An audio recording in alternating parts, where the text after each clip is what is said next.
इतने बड़े हैं। मैया ने जनेऊ संस्कार कराई, पृथ्वी माता ने कमंडल दे दी, छत्र मिल गया, छाता मिल गया, खड़ाऊ मिल गई, जाओ भिक्षा मांग के लाओ। तो बामन देव भगवान दुनिया में भीख मांगने को कहाँ आए? राजा बलि के यज्ञ में जैसे ही आए हैं। बलि ने कहा यार कोई ब्रह्मचारी आया, ये स्वागत क्या चाहिए?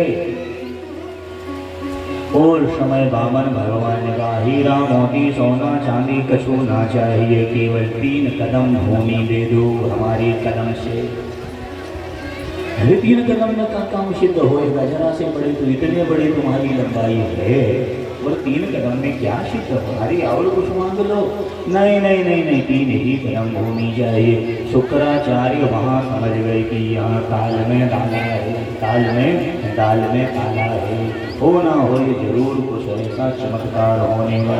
तो शुक्राचार्य अरे हिसाब से दान दियो, सोच विचार मन माना दान मत देना, नहीं गड़बड़ हो। अरे गुरु होते हुए मना कर रहे हो दान देने के लिए, अब तो मैं दान देता ना देता जरूर देगा। है तैयार हो गया, हाथ में उसा रख लिया, अक्षत रख लिया, और कहा पढ़ दो 3 कदम भूमि का संकल्प, जहाँ की लगे नाप लेना। शुक्राचार्य ने कहा यार मान नहीं रहा है, तो छोटा सा रूप लेके जल के क्षेत्र में घुस गया। पहले टोटी बारी कलश चलते थे ना, लोटा जैसे चाय की केतली चलती थी, चाय की केतली चलती थी महाराज, वैसे ही पीतल तांबे का एक कलश चलता था। टोटी बनी रहती थी, उसी से जल गिराते, जैसे खड़ा नहीं है टोटी वाली ले जाती थी। भौरी की टाइम सवा से श्री सुखदेव जी महाराज बोलते हैं कि राजा परीक्षित तो उसी छिद्र में जाकर के और शुक्राचार्य घुस गए कि पानी के छेद को बंद कर दो, तो जल नीचे नहीं आएगा, तो संकल्प नहीं होगा, और संकल्प नहीं होगा तो वैभव बना रहेगा। अब गिरा रहे हैं, ऐसा लगा टोटी काई रुक गई यार, कचड़ा फंस गया है, ऐसा लगा कि कछु फूल फंस गए। तो बामन जी के हाथ में कुशा की डंडी रखी, तो वही कुशा जी की जो छिद्र में डाले नहीं, तो शुक्राचार्य की आंख थी, आंख की पुतली में जो कुशा की डंडी लगी, तो शुक्राचार्य की आंख वहीं बीम हो। शुक्राचार्य को लगा दादा ये कि गई है, कहूँ ये ना चली जाए, निकलो बाहर। बाहर निकल गए, जल नीचे गिरा, और नाप लो जहाँ की जमीन, जहाँ बामन भगवान ने विराट रूप बनाया है, और भगवान की विराट रूप एक चरण में एक लोक नापते हैं, दूसरे चरण में दूसरा लोक, तीसरे चरण में गुजरे पैर उठा। वैकुंठ के देवताओं ने भगवान के चरण धोया है, जल नीचे गिरा है, विष्णुपदी गंगा प्रकट हुई। बोलिए विष्णुपदी गंगा। पैर ऊपर ही उठा है, तीसरा चरण कहाँ रखे नहीं बता पा रहा है, हालत खराब हो गई। भगवान का बंधन में बांधो, बंधन में बलि राजा को बांध दिए, नहीं देखा गया। बलि के दादाजी ने कौन है? प्रहलाद जी आए हैं भगवान की कह रहे नमो विज्ञान रूपाय परमानंदे रूपेणे कृष्णाय गोपीनाथाय गोविंदाय नमो नमः। नमः कमलनेत्राय नमः कमलमालिने नमः कमलनाभाय कमलाय पतये नमः। हे नारायण, आप तो सब जानते हैं, और उसकी मति बौरा गई है, मति बिगड़ गई है, ये समझ नहीं पाया। 3 कदम कह रहा है, अब तीसरा चरण कहाँ रखो? इस सिरे में लाके रखो। पदम तृतीय शीर्षणानाम, इसी की सिर में रख तीसरा चरण रख दीजिए। जैसे तीसरा चरण रखे हैं, बलि राजा के बंधन खोले गए। बलि राजा भगवान को प्रणाम किया है, नमस्कार किया है, और भगवान के चरणों में प्रणाम किया है। आपसी कुसुम कांति जमुना मूलतनम मूलवती नवगोपवरो विलासशाली मनमाली विघ्न भगवान का बलि हम बड़े प्रसन्न हो। तुम पितर लोक के राजा बन जाओ। जो जो लगे मांग सकते हो, क्या मांगना है? तो भगवान भी नहीं समझ पाए कि जी का मांगे। भाई भगत क्या मांगे कोई जानता है? तो वही राजा ने कहा यदि हम वहाँ राजा बनेंगे तो हमारे राज दरबार की चौकीदारी का काम तुम्हें करना पड़ेगा। हे भगवान तुम चौकीदारी बन जाओ, है चौकीदार बन जाओ। भगवान ने कहा चलो भैया मेरे घर में चौकीदार बन जाए। जो भी प्राणी भगवान को 3 चीज दे दे, तन मन और धन, ये तेरा है, तो ये इंद्रियों के चौकीदार श्री नारायण हो जाते हैं। आज भगवान चौकीदार बननी चाहिए। जिन जिनके जो काम थे भगवान रतनमाला कन्या, बड़ी राजा की कन्या जो भगवान को देती है तो मन में मन की लड़ुआ खाने लगी, अरे जब मैं बड़ी होंगी ब्याह करूंगी तो मैं भी ऐसे बच्चे का जन्म लेंगे। कितना सुंदर गोरा गोरा बालक आया है और ऐसे ही बालक को अपने हृदय लगा के स्तनपान कराऊंगी। मन के लड्डू खाए, कल्पना कर रही, कहाँ कर रही? नर्मदा जी की। तो नर्मदा के क्षेत्र में जो जैसी कल्पना करता है उनकी इच्छाएं बिल्कुल सहज में पूरी हो जाती है। भगवान ने कह दिया ये भी सत्य होएगा, आज तो जी भर के जी ले, बाद में मर जाएगी तो तू पूतना बनेगी। बोलने नारायण बाल कृष्ण बन के तीरा स्तनपान करने को जरूरी, कितना भी भगवान। हाँ भगवान बन गए द्वारपाल, चौकीदार, नथी डंडा हाथी लेके खड़ी हुई चाचा। लक्ष्मी ने देखा कि मैं अकेले हूँ, नारद जी से पूछी तो नारद जी ने कहा सुनो भैया, बलि राजा की कोई बहन है ही नहीं, अकेले ही। तो अब की हमारे जो सावन की पूर्णिमा आई थी ना, तुझे रेशम का धागा लेके चले जाना और बहन बन के राखी बांध देना, खुद बांध दे तो हृदय पिघल जाएगा। अपनी बहन को हर भैया कपड़े लगे सोना चांदी मिठाई देता है कि उपहार ले लो, तो तेरे को जब वो कुछ देगा ये धागा बांधने का तो मत लेना, यही कह देना देना है तो उपहार के रूप में मेरे नारायण को दे दो, मांग लेने। लक्ष्मी ने कहा महाराज जी पहले का ही नहीं बताई, आज बता रहे हो।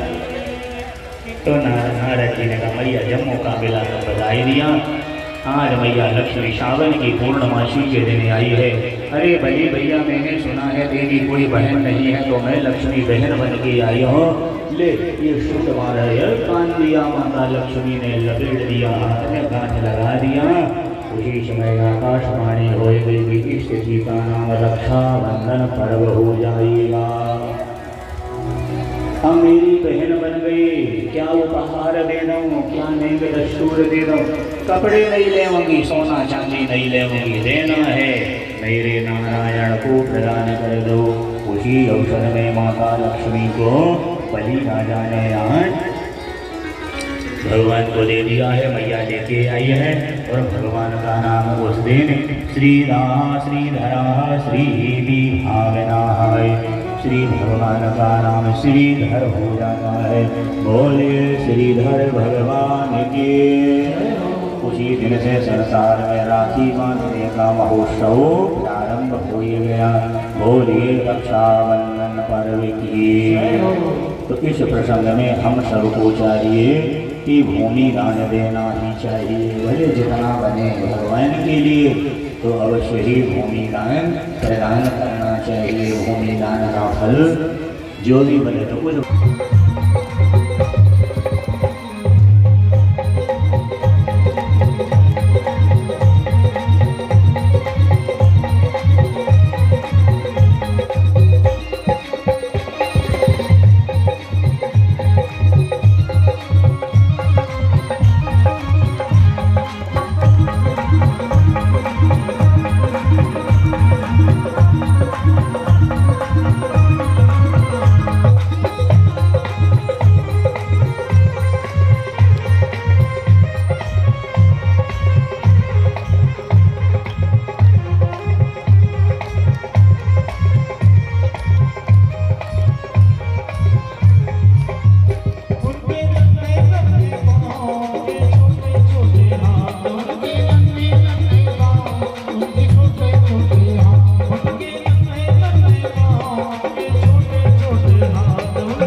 बहुत